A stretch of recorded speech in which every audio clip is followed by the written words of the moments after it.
President Obama insisting that a lack of jobs contributes to the expansion of groups like ISIS. Those comments at the White House summit on extremism drawing criticism. Duncan Hunter, California. The things that he mentions, like lack of education, lack of human rights, poverty, these aren't the causes of the violence. Those are symptoms of the root cause of what these groups are, like ISIS and Al-Qaeda. They're Islamic at their core. They're a twisted evil Islam, but it's still Islam. Waleed Phares, Fox News Middle East and terror analyst, author of the book The War of Ideas, Jihadism Against Democracy. And Waleed, welcome back to America's Newsroom. Thank you, Bill. What do you think of the explanation? Some would consider it an excuse about poverty. Do you buy it, and does that clarify anything? That's a 20-year-old explanation produced on campuses here in the United States and in Western Europe. Basically, it's wrong.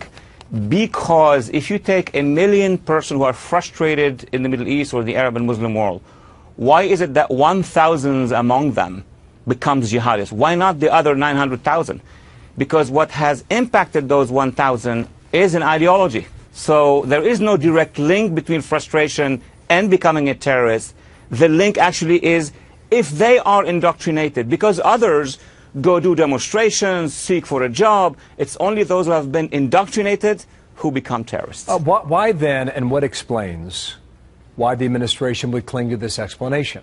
Who would be behind that? What would be behind that, do you believe? Well, all administrations since the end of the Cold War have been influenced by, I think, a defective advice coming from academia, from campuses, where you have this neo-Marxist interpretation. Everything has to do with the economy, correct, but they have missed the fact that there is an ideological link. But more important to me is the influence and pressure coming from what I call the Islamist lobby, the Muslim Brotherhood lobby, the pro-Iranian lobby, who have no interest in having the United States fighting the war of ideas. Why? Because what will happen to them is what happened in Egypt. You're going to have a popular majority moving against the Islamists, and that would destroy the argument that the majority are with You're Islamists. making the case that those groups have the ear of the White House, and that's why they explain what they do and they have the policy they have?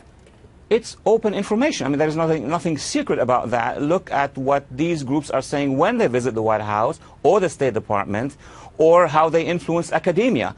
And if anybody criticizes their argument, they will accuse them of Islamophobia. It's an old war of ideas going on here in Washington, not just in the Middle East.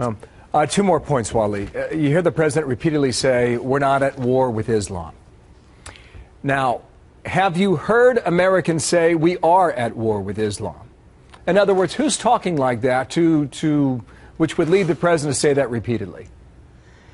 If you take the agenda and the platform of the Democratic Party, the Republican Party, the major formation in the United States, nobody, not even in the media, in the mainstream media and non-mainstream media, is saying that we are at war with Islam. What is happening is that the United States is in confrontation with jihadists. I mean, there are Muslims at war with the jihadists. I wonder why the administration is not even using the narrative used in the Arab world. What Egypt and Jordan and Saudi and Al-Azhar, the Vatican of the Arab and Muslim world, use their narrative. They are saying that these are jihadists, these are Salafists, but the administration is the only one. France, Italy, Britain, Russia, China, the 4 other members of the Security Council are using the right narrative. Only the Obama administration is not. As the president explained yesterday, what he believes and what he said is that that's a recruiting tool for the terrorists. That's a recruiting tool for ISIS, whether it's in Australia or England or France or in Minneapolis, Minnesota. And so do not say that, because that will drive more numbers to their side. Is that true or not?